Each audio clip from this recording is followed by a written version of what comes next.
सबसे पहले तो मैं माज़रत चाहता हूँ, आप लोगों को काफ़ी देर रुकना पड़ा। थोड़ी नाराज़गी इस बात की भी जताना चाहता हूँ कि इतनी बड़ी प्रेस कॉन्फ्रेंस इतने छोटे से रूम में जो दिल्ली की यूनिट ने लिया है, अगली बार मैं उम्मीद करता हूँ कि वो कोई बेहतर जगह के ऊपर प्रेस कॉन्फ्रेंस लेंगे करके। और पार्टी में डिसिप्लिन होना बहुत ज़रूरी है। अगर प्रेस कॉन्फ्रेंस है तो वो प्रेस कॉन्फ्रेंस होना चाहिए। कार्यकर्ताओं के साथ जो मुलाकात है वो दूसरी जगह के ऊपर हो सकती है या प्रेस कॉन्फ्रेंस के बाद ली जा सकती है। आज हमें खुशी है इस बात की कि आज ताहिर हुसैन साहब जेल में बंद है, वो आज मजलिस के साथ जुड़े हैं, मजलिस के साथ वो आगे बढ़ने वाले हैं। उनका बेटा, उनकी मिसेस, उनकी वाइफ आज बैरिस्टर असदुद्दीन अवैसी साहब की मौजूदगी के अंदर उन्होंने पार्टी में शमूलियत हासिल की। और हमें खुशी है इस बात की कि बैरिस्टर साहब ने दिल्ली के जो विधानसभा के इलेक्शंस होने वाले हैं उसमें पहले सीट की घोषणा उन्होंने कर दी है। और एक तरीक़े से हमने यहाँ से अपने चुनावी प्रचार का और हमारी चुनाव का बिगुल हमने बजा दिया है। और आपको पता है कि मजलिस इत्तेहादुल मुस्लिमीन पिछले जो नगर पालिका के इलेक्शंस हुए थे उसमें भी हमने हिस्सा लिया था। और मेरी ज़ाती राय ये है कि मजलिस इत्तेहादुल मुस्लिमीन के लिए यहाँ पर एक तरीक़े से एक बंजर ज़मीन है और हमने पिछले कुछ सालों से यहाँ पर मेहनत करते आए हैं। ठीक है, हमें शुरुआती दौर के अंदर कामयाबी नहीं मिली, लेकिन जिस तरीक़े से मेहनत और जिस तरीक़े से काम पिछले कुछ वक्त के अंदर हुआ है, ख़ास तौर से हमारे दिल्ली के सदर शोएब जमाई साहब जिस तरीक़े से मजलिस को मजबूत करने का काम कर रहे हैं, हमें यकीन है कि इस बार जो है वो एमआईएम पार्टी दिल्ली के अंदर अपना झंडा ज़रूर लहराएगी और हम पूरी मजबूती के साथ इंशाल्लाह ये इलेक्शन लड़ेंगे, आगे बढ़ेंगे। और आप खुद देख सकते हैं कि हमारे अपने इलाके जो है वहाँ की हालात कैसे है करके। मैं पिछले 10 सालों से इन इलाक़ों का दब दौरा करता हूँ तो मुझे ये एहसास होता है कि क्या यहाँ पर वाक़ई में कोई डेवलपमेंट नाम का शब्द और इन इलाक़ों का कोई रिश्ता है भी या नहीं है। क्योंकि जो 10 साल पहले जो मैंने इन इलाक़ों की हालत देखा था वही हालत आज भी हमको देखने को नज़र आती है उसमें। लेकिन यही है, अब फिर दोबारा वही लोग आपके बीच में आएंगे, वही लोग आकर आपको फिर सेक्युलरिज्म का चोला पिनाने की कोशिश करेंगे। फिर आपको डर दिखाया जाएगा कि देखिए भाई, अगर हमारा वोट बढ़ गया तो भारतीय जनता पार्टी आ जाएगी करके। यही खेल पूरे हिंदुस्तान के अंदर खेला जा रहा है। लेकिन यहाँ के भी, दिल्ली की आवाम के भी कुछ ख्वाब है, वो भी अपने इलाक़ों के अंदर तरक्की चाहते हैं, अच्छे रास्ते चाहते हैं, कचरे से मुक्ति चाहते हैं, पानी चाहते हैं, अच्छे स्कूल चाहते हैं, एजुकेशन के इंफ्रास्ट्रक्चर, हेल्थ का इंफ्रास्ट्रक्चर, इन सब मुद्दों के ऊपर ये चुनाव लड़ा जाना चाहिए। लेकिन आप देख रहे हैं कि हर जगह के ऊपर चुनाव जब आता है तो कैसे कैसे मुद्दों को लेकर हम चुनावी मैदान के अंदर उतरते हैं। तो हमें खुशी है कि आज हमें मजलिस की शुरुआत यहाँ से हुई है। हम इनका तहे दिल से इस्तकबाल करते हैं और उम्मीद करते हैं कि इंशाअल्लाह आगे जितने भी उम्मीदवारों का ऐलान किया जाएगा, लेकिन जो सीट अभी हमने डिक्लेयर किए हैं, हमने हमारी दिल्ली टीम को बताए हैं कि पूरी की पूरी ताकत वहाँ पर झोंकना है जब तक हम दूसरे कैंडिडेट्स का ऐलान नहीं करते हैं। और मैंने एक फ़र्क जो पिछले 5 सालों के अंदर मैंने देखा है कि 5 साल पहले हमें लोगों के पास जाना पड़ रहा था, उम्मीदवारों के पास जाना पड़ रहा था कि हमें आप हमारे टिकट पे इलेक्शन लड़िएगा करके। इन 5 सालों के अंदर एक ऐसा बदलाव मैं देख रहा हूं कि बहुत सारे उम्मीदवार हमारे से टच में है, अच्छे अच्छे मजबूत उम्मीदवार हमारे टच में है और उन्होंने ख्वाहिश जाहिर की है कि वो एमआईएम के टिकट से इस बार लड़ना चाहते हैं करके। इंशाअल्लाह आपके अगर कोई सवाल होंगे तो। जी इम्तियाज भाई, बीजेपी ने साफ तौर पे कहा है कि ताहिर हुसैन जो कि दिल्ली दंगों के आरोपी हैं, उनको जो कोई भी वोट देगा, उनको वोट देने का मतलब है कि वो दिल्ली दंगा को सपोर्ट करता है और जो आईबी के ऑफिसर अंकित शर्मा जिनकी मौत हुई थी उनकी मौत को, उनकी हत्या को सपोर्ट करता है। देखिए, अंकित शर्मा की मौत का हमें भी अफसोस है, लेकिन वही भारतीय जनता पार्टी को मैं एक सवाल पूछना चाह रहा हूँ, साध्वी प्रज्ञा सिंह कौन है? कहाँ पे आके बैठती है साध्वी प्रज्ञा सिंह? कानून इस मुल्क के अंदर के अलग अलग है, आपके लिए अलग नियमावली तैयार की गई है, आपके लिए अलग रूल्स तैयार किए गए हैं और हमारे लिए अलग रूल्स तैयार किए गए हैं। देखिए, हम ताहिर हुसैन साहब के परिवार जब बात की और जो बातें हमको बताई, हम अदालत की इज्जत करते हैं, पुलिस ने अपना काम कर दिया, लेकिन हमें अफसोस इस बात का है कि ताहिर हुसैन साहब पिछले इतने सालों से जेल में बंद है। किस पार्टी से ताल्लुक रखते थे वो? क्या उनकी पार्टी ने कभी पलटकर देखा, कभी पलटकर पूछा कि उनका परिवार किस हालत के अंदर है करके? जब हम ये कह रहे हैं कि हम अदालत की इज्जत करते हैं, तो आज अदालत हाई कोर्ट के या इलाहाबाद हाई कोर्ट के एक जज ने क्या कहा है वो भी आप सुन लीजिएगा कि हम एक ऐसे दौर से गुजर रहे हैं कि जहां पर हाई कोर्ट का जज, जो आज हम कहते हैं वो कतई उस कुर्सी के लायक नहीं है, जिस तरीके के शब्दों का उसने इस्तेमाल किया है, ये समझ रहे हैं कि हम सरकार को खुश कर डालेंगे, भाजपा को खुश कर डालेंगे, कुर्सी पे से हट जाएंगे, फैसले हम इनके हक में कर डालेंगे और बाद में आकर फिर राज्यसभा के अंदर बैठ जाएंगे। हुआ है पहले। ये जजेस ऐसा है कि इनको ऐसा लगता है कि भारतीय जनता पार्टी की लाइन हमको पकड़ना है करके, मुसलमानों को गालियां देना है, हमें मुसलमानों के बारे में गलत शब्दों का इस्तेमाल करना है, तो भारतीय जनता पार्टी, हमारे आका जो है वो खुश हो जाएंगे, हमारे रिटायरमेंट के बाद या रिटायरमेंट से पहले हमको तो राज्यसभा की सीट दे दी जाएगी या किसी कमीशन का चेयरमैन बना दिया जाएगा। तो यही काम अगर चलते रहा तो आप सोचिए कि इंसाफ पसंद इस मुल्क के अंदर जो लोग हैं वो कहां पर जाएंगे। पुलिस अपने तौर पे काम कर रही है, अदालत इस घटिया लेवल के ऊपर आ चुकी है कि एक पूरे समाज को, एक पूरे समुदाय को किस तरीके से उन्होंने संबोधित किया है, हम लानत भेजते हैं उनके। और यकीनन वो जज उस कुर्सी के ऊपर बैठने के लायक नहीं है, उसे उस कुर्सी के ऊपर से फौरन हटाना चाहिए।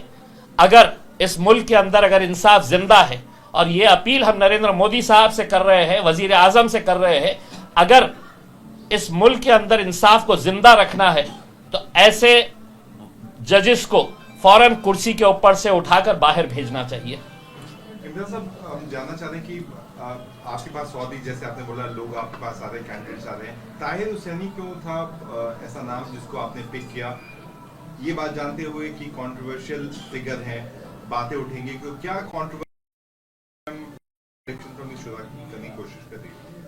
देखिए, ये सवाल मेरे हिसाब से भारतीय जनता पार्टी से कभी पूछा नहीं गया था कि साध्वी प्रज्ञा सिंह का क्या रोल था मालेगांव के धमाकों के अंदर।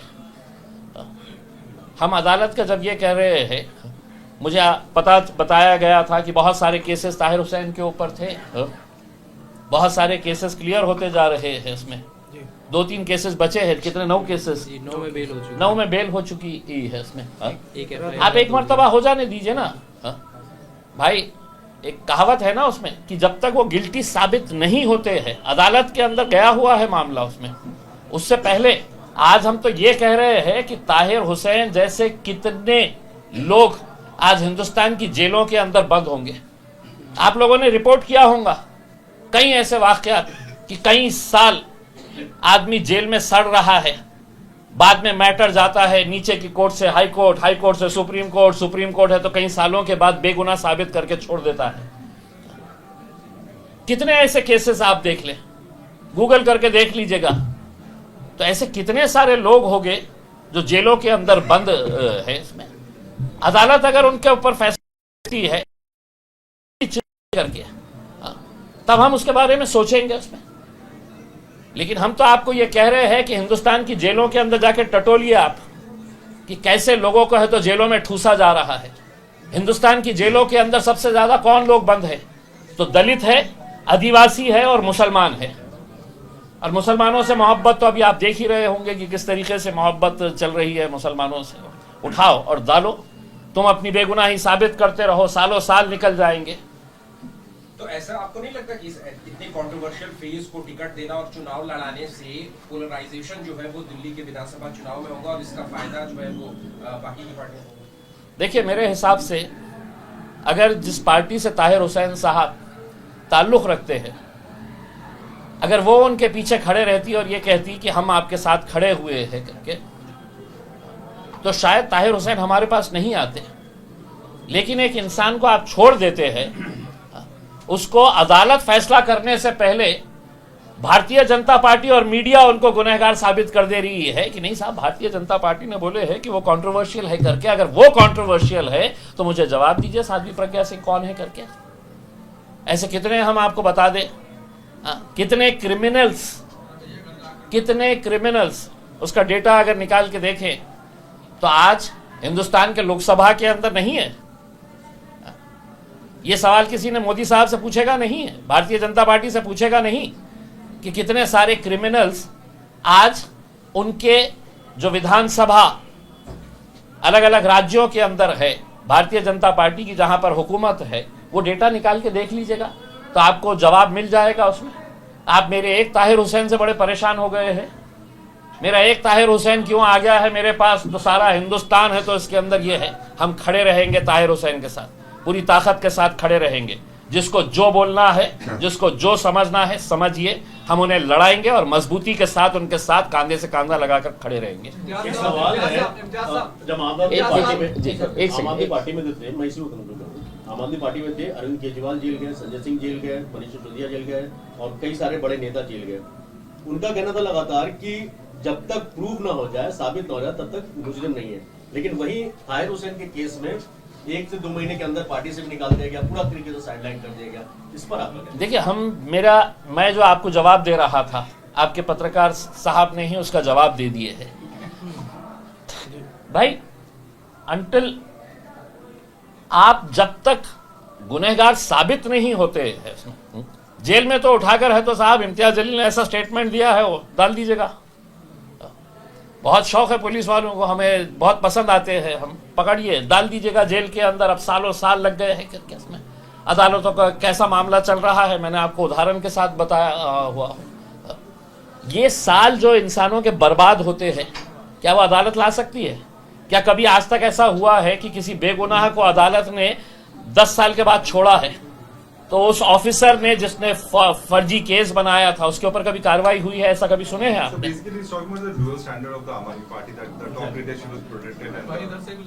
100%. What we are saying is, it's totally the double standards of Aam Aadmi Party. On one side, when their leaders go in jail, they say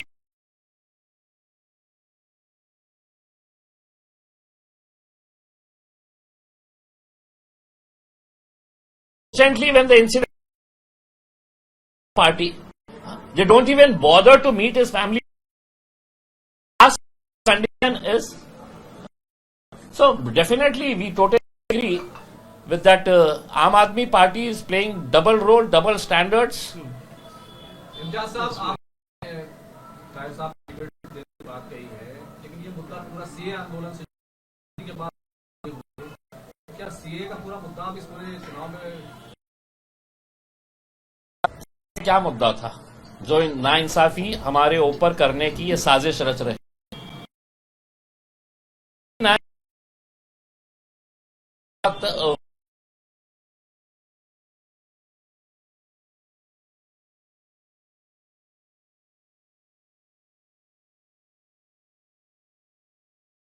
ये स्पेसिफिक एजेंडे के तहत किस तरीके से किया जा सकता है?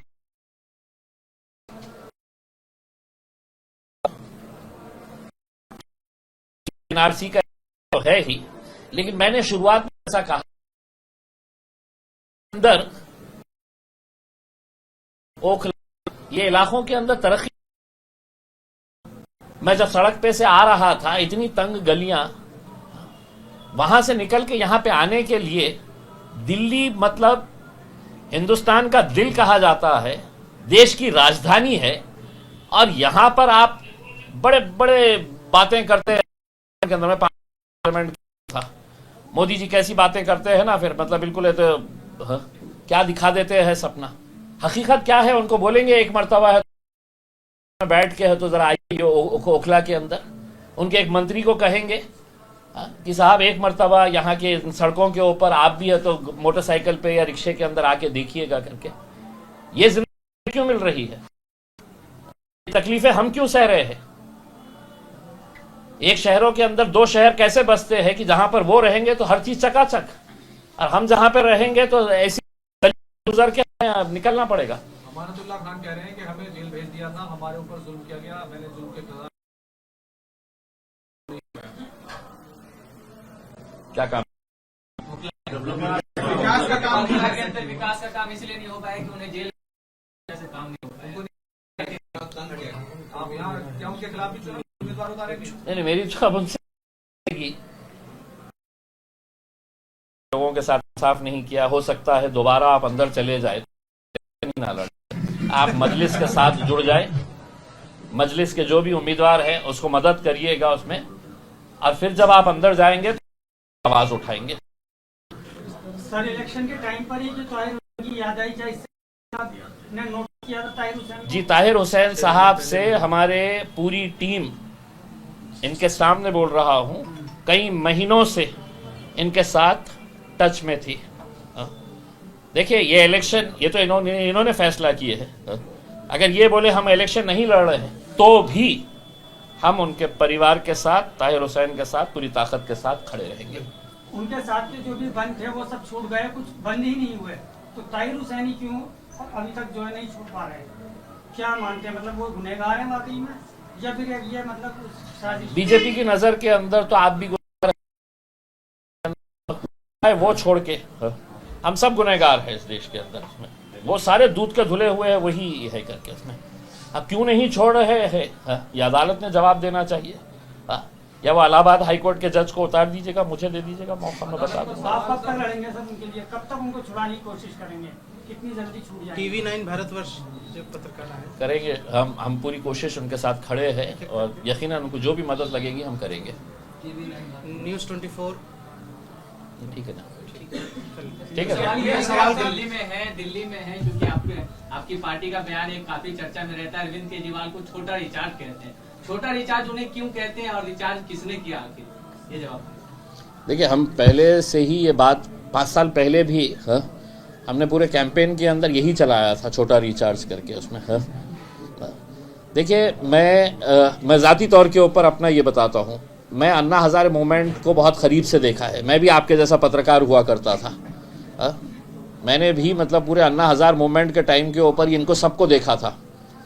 ये वहाँ पर अन्ना हज़ारे के पास आके वो बेचारे गांव वाले आदमी को कैसा घुमा फिरा के एक मैडम गवर्नर बन गए, दूसरे चीफ मिनिस्टर बन गए, बाकी के मंत्रियां बन गए है करके। तो ये एक सोची समझी साजिश का हिस्सा है, और हम हमेशा ये बात मानकर चलते हैं कि आम आदमी पार्टी जो है ये आरएसएस ने तैयार की हुई है, आरएसएस से जुड़े हुए सारे लोग है ये, और ये अपने एजेंडे के हिसाब से ये काम कर रहे हैं कि मोदी जब नीचे आएंगे तो अपना दूसरा बिंदु ऊपर आ जाएगा करके। सीटों पे क्योंकि आम आदमी पार्टी का उसका बिजली पानी स्वास्थ्य नहीं एजेंडा नहीं है। मैं तो आपको बता दिया हूँ ना, आपके सवाल मैंने बताया कि मुझे यहाँ पर आने के लिए आप लोग अगर इस इलाके से जब जाएंगे तो आप लोग देख लीजिएगा उसमें कि दिल्ली जैसी राजधानी के अंदर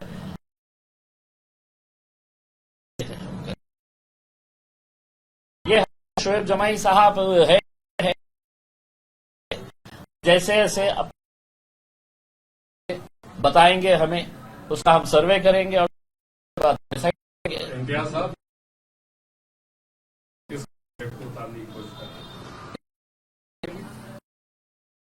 देखिए इसका जवाब मेरे हिसाब से शोएब जमाई साहब के उतारेंगे। ओखला एक हमारे लिए बहुत अच्छा जगह रहा है, पिछले बार भी अभी जैसे पार्षद के चुनाव कहा में था कि 3-4 कैंडिडेट है, तो जैसा अभी हमारे दिल्ली के कार्यकर्ता रहेंगे या यहाँ भी पैराशूट के कैंडिडेट रहेंगे। नहीं, हमारी पहली कोशिश तो हमेशा ये होती है कि हमारे अपने कार्यकर्ताओं, और ताहिर हुसैन साहब पैराशूट कैंडिडेट नहीं है, बल्कि पिछले ताहिर हुसैन साहब जो है पिछले 6 महीनों से हम इनके परिवार के साथ हैं, और आज वो सामने आए, लेकिन इनको पता है कि इनके मुसीबत के समय में सारी पार्टियों ने धोखा दे दिया। कोई आज तक नहीं गया। आज से 6 महीना पहले जब हम अपनी टीम को लेकर इनके घर गए हैं, तो आप पूछ सकते हैं इनसे कि इन्होंने कहा कि आज तक हमारे पापा को गए हुए जेल 4 साल हो गए, 4.5 साल हो गए, पहली बार कोई पार्टी हमारे पास आई है। हमारा चुनाव तो था भी नहीं, कुछ नहीं, तो हमारा परिवार का हिस्सा है, और आज हम वो फॉर्मली शामिल हुए, इसलिए यही बात जो है ये ओखला में और तमाम जगह शामिल होती है, वो हमारे ही लोग हैं और सब अपने हैं।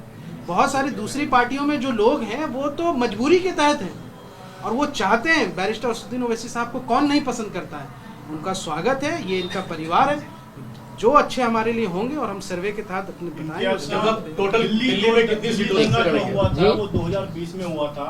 अभी शोएब जमील साहब ने कहा कि 6 महीने पहले हम पीड़ित परिवार से मिले, तो बाकी 4 साल क्यों लग गए आपको परिवार से मिलने में, और कितने ऐसे पीड़ित परिवारों से मिले हैं जो दिल्ली दंगों में जेल में बंद हैं? देखिए, मैं अभी शोएब जमील साहब अभी ज्वाइन होके कितना 7 महीने हुए हैं। इससे पहले दूसरे सदर थे, दूसरी टीम थी उसमें। ये इन्होंने अपना हिसाब बताया, मैं अपना हिसाब बता रहा हूँ। पुराने टाइम के जो रहेंगे वो अपना हिसाब देखिए मैं आपको साफ तरीके से बता दिया हूँ ना उसमें। हाँ, ये अगर इलेक्शन नहीं भी लड़ेंगे तो भी हम इनके साथ हैं। ये आप मेरे से सवाल कर रहे हैं, एक आध मर्तबा है तो उनसे भी पूछ लेना था। साहब, वो आदमी जो आपके साथ जुड़ा हुआ था उसको आप किस तरीके से मजदार में छोड़ के है तो निकल गए हैं करके। सर, एक चीज़ आज क्लियर कर दीजिए, तमाम मीडिया यहाँ पर है, जैसे कि MIM को बीजेपी की बी पार्टी कहा जाता है, आज क्लियर कर दीजिए कि वाकई में क्या सच है। एक पत्थर लेके मेरा सर फोड़ दीजिएगा उसके अंदर और उसके अंदर आप, क्योंकि मेरे हिसाब से ये हिंदुस्तान का शायद ही कोई पत्रकार बचा होगा जिसने ये सवाल नहीं किया। उसको ऐसा लगता है कि ये सवाल अगर मैंने नहीं किया तो मेरी पत्रकारिता अधूरी है करके उसमें। तो मेरे हिसाब से मैं आपको संजीदगी से बताता हूँ। देखिए, लोकसभा का चुनाव आया, कितने सीटें लड़े हमने, होते कितने हैं। अभी महाराष्ट्र का इलेक्शन अभी खत्म हुआ है, 288 सीटें, 288 सीटें। मैं महाराष्ट्र का सदर हूँ, मैं 200 सीटें लड़ा सकता था और कोई उफ करके मुझे नहीं बोल सकता था करके, कोई उफ करके नहीं बोल सकता था। मैं 200 सीटें लड़ा सकता। कितने सीटें लड़ाए हमने? 12 सीटें लड़ाए हमने। 4 हमारे उसमें दलित भाई भी थे, कुल मिला के 16 सीटें थी उसमें। तो ये जो है ना, बहुत घसा पीटा सवाल हो गया है। कुछ नया इजाद करिएगा, कुछ नया इन्वेंट करिएगा और फिर पूछिएगा। जी, जहाँ पार्टी की बुनियाद है तेलंगाना के अंदर, वहाँ कम सीटों पे चुनाव लड़ते हैं, अन्य स्टेट में जाते हैं तो ज्यादा सीटों पे चुनाव लड़ते हैं, इसकी वजह क्या हो सकती है? देखिए, पूरा हैदराबाद हमने कैप्चर करे हुए हैं, 7 MLAs है, MP है करके उसमें है। एक शहर के अंदर जो कैपिटल सिटी है हमने पूरा कैप्चर कर लिए है इसमें। जब आप पार्टी को बढ़ाते हैं, आप जब पार्टी के साथ जुड़ते हैं, हर इंसान की ख्वाहिश होती है कि साहब मैंने मेहनत किया हुआ हूँ करके। जो 5 साल पहले या कुछ साल पहले जो कॉरपोरेशन का इलेक्शन लड़ रहे थे, उनकी ख्वाहिश होती है कि साहब देखिए मैंने इतने वोट लिया था, अब मैंने पिछले 2-2.5 साल से तो बहुत मेहनत कर रहा हूँ, मुझे MLA का टिकट देना चाहिए करके उसमें। तो लोगों की ख्वाहिशें होती ही है उसके अंदर। ऐसा नहीं है कि वहाँ पे इतने क्यों लड़े, यहाँ पे इतने कम क्यों लड़ रहे। अब अगर मैंने महाराष्ट्र के अंदर 200 लड़ लिया होता तो सबसे ज़्यादा तकलीफ किसको? आपको ही हुई होती थी ना। 200 क्यों लड़े? आप उनको मदद कर रहे हैं। मैंने 12 लड़ा तो बोले 12 क्यों लड़े आपने? किसकी मदद कर रहे हैं? तो हमारे साथ दिक्कत यही है उसके अंदर। असद भाई जो बोलते हैं ना, उसके अंदर हम लैला बन चुके हैं, सब पूरे मजनुआ है हमारे। आम आदमी पार्टी खुद अलग अलग स्टेट में, गुजरात जहाँ उनका कोई जनाधार नहीं, बिहार में, उत्तर प्रदेश में, हरियाणा में चुनाव लड़ती है, जहां उनको 1.5% भी वोट नहीं मिलता है, नोटा से कम वोट मिलता है। वो किसकी बीजेपी टीम है ये आप तय कर लीजिएगा उसके बाद। टोटल कितनी सीट पर लड़ रहे हैं? में जिस तरह सर्वे हुआ, फिर अजमेर का नंबर आया, इस पर लगातार जो है सबसे बड़ा मुद्दा बनकर उभर रहा है आपकी पार्टी। जी, मैं देखा हूँ, मस्जिदों पर लगातार हो रहे सर्वे पर आपका आवाज जो है वो उत्तर प्रदेश में क्यों नहीं गूंज रही है? नहीं, देखिए, मुझे तो, हमको सबको यह ऐसा लगता था कि भगवान मंदिरों में बसते हैं करके। ये हमने हमेशा से ये सुना है, देखा है कि भगवान मंदिरों में बसते हैं करके। लेकिन हुकूमत जब से आई है वो मस्जिदों में ढूंढ रही है। कि हर मस्जिद के नीचे उन्हें एक मंदिर नज़र आ रही है करके। देखिए, अगर कायदे क़ानून, मजाक अपनी जगह के ऊपर, लेकिन कायदे क़ानून को अगर देखेंगे कि 1947 के अंदर हमने क्या एग्रीमेंट तैयार किया था कि हम किसी भी रिलीजियस प्लेस को हम हटाएंगे नहीं करके। और ये भी शरारत के अंदर देखिए, इसके अंदर अदालत की कैसी शरारत है करके आप ये भी दोबारा देख लीजिएगा करके। कोई भी सड़क चलता हुआ आदमी जा रहा है और कह रहा है कि साहब इसके नीचे है तो कुछ तो भी मिलने वाला है करके, खोदो, तो खोद रहे हैं करके। अब मैं उनको बोलने वाला हूँ कि साहब पार्लियामेंट के नीचे आप देखिए, खोद के देखिए, आप बहुत सारी चीज़ें मिलने वाले हैं, खोदते हैं। याचिका डालिए, याचिका डालिए, ये बोल नहीं, इतनी बेवकूफ़ी हम नहीं करते। कोई ना कोई तो एक रिकामा रहेगा उनके, उसमें ही उनको ही कर डालेंगे। उनको बड़ा आजकल खोदने में मज़ा आ रहा है कि कहीं तो भी कुछ तो भी खोदेंगे तो निकलेगा। कितनी सीटों पर दिल्ली में, देखिए कितनी सीटें रहेगी। देखिए, इलेक्शन का जो माहौल तैयार होता है उसमें एक मरतबा इलेक्शन जैसे जैसे करीब आता है बहुत सारे बदलाव होते हैं उसमें। हमने अपने तौर के ऊपर जो सर्वे किए हैं अभी तक, हमारे शोएब जमाई साहब, उनकी पूरी टीम ने जो सर्वे किया है, उन्होंने हमको एक लिस्ट बताई है कि साहब ये हमारे लिए स्ट्रॉन्ग एरियाज़ हो सकते हैं, ये हमारे लिए स्ट्रॉन्ग कैंडिडेट्स हो सकते हैं करके। आज शुरुआत करें है उसके अंदर, एक ही उसके अंदर अगर हर चीज़ बोल डालेंगे तो इतने सारे आएंगे कहाँ से? पूछिए आप। ताहिर हुसैन का परिवार आपके साथ मौजूद है, जो मीडिया साथी पूछना चाहते हैं, आप उनके बेटे से सवाल। क्या पोजीशन है अभी ताहिर हुसैन साहब की? केस किस हाल में है? क्या वो बाहर आ पाएंगे? क्या अगर वो अंदर रहेंगे तो आप कैसे उम्मीद कर रहे हैं कि बिल्कुल हाल सही हो जाएगा? क्या आप जो है अपने लोगों से कहेंगे कि जाहिर सी बात है नुमाइंदगी वहीं पर करनी है मुस्तफा? देखिए, हमें देश की न्याय व्यवस्था पर और भारत के कानून पर पूरा भरोसा है कि हमको अदालत से इंसाफ ज़रूर मिलेगा। और हमें अभी तक 9 केस में बेल मिल चुकी है और एक FIR हमारे ऊपर जो थी वो रद्द हो चुकी है। अब बाकी 3 केस बचे हैं, उनमें भी बहुत जल्द मिल जाएगी। आम आदमी पार्टी ने आपका साथ छोड़ दिया था, उसके बाद क्या हाल रहा आपका, और आम आदमी पार्टी को लेकर आप क्या करेंगे? देखिए, जो उम्मीद हमें पार्टी से थी, केजरीवाल साहब से हमें जो उम्मीद थी, लेकिन उन्होंने हमें धोखा दिया और उन्होंने एकदम हमारा साथ उस पर छोड़ा, तो उसकी वजह से हमारे ऊपर बहुत सारी परेशानी आई थी। आपके वालिद साहब तो जेल में हैं, लेकिन चुनाव को लेकर के कैसी रणनीति होगी? ठीक है ना, 2-3 जने पूछना। हाँ, आपके वालिद साहब जेल में हैं, चुनाव को लेकर के कैसी रणनीति होगी आपकी? देखिए, ये तो कानून और अधिकार होता है सबका लोकतंत्र में, इंसान जेल के अंदर से भी चुनाव लड़ सकता है। मेरे वालिद साहब के ऊपर जो आरोप लगाए हैं वो सिद्ध नहीं हुए हैं और उसमें बहुत जल्द हम बरी भी होंगे और हम पूरी मजबूती के साथ विधानसभा मुस्तफाबाद से और बाकी सीट से भी चुनाव लड़ेंगे। आप कहना है आम आदमी पार्टी ने धोखा दिया, MIM का पूरा भरोसा है आपको? जी, क्योंकि एक MIM ऐसी पार्टी है कि उस हादसे के बाद में जो हमारे से आके मिलती थी और हमारा हालचाल पूछती थी, बाकी कोई ऐसी राजनीतिक पार्टी नहीं थी जिसने हमें कॉल भी किया हो या फिर हमारे बारे में मालूमात भी की हो। कभी कॉल नहीं किया आम आदमी पार्टी की? नहीं, कभी उनकी तरफ से कोई हमें वो सपोर्ट नहीं मिला। For exclusive and insightful videos, subscribe to our new channel ABP Live Premium.